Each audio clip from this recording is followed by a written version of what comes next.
এটা হচ্ছে গোর।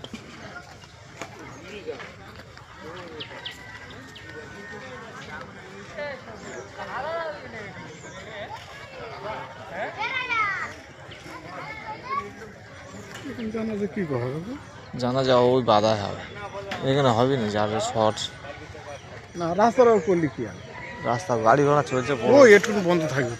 এই তো এটা আমার ভালো জায়গা, তো ওই বাধাটা ওই মাঠটা যাবে করতে কেন এখান থেকে চলে যেতে জায়গা নেই, যাওয়ার যেতে পারবি না।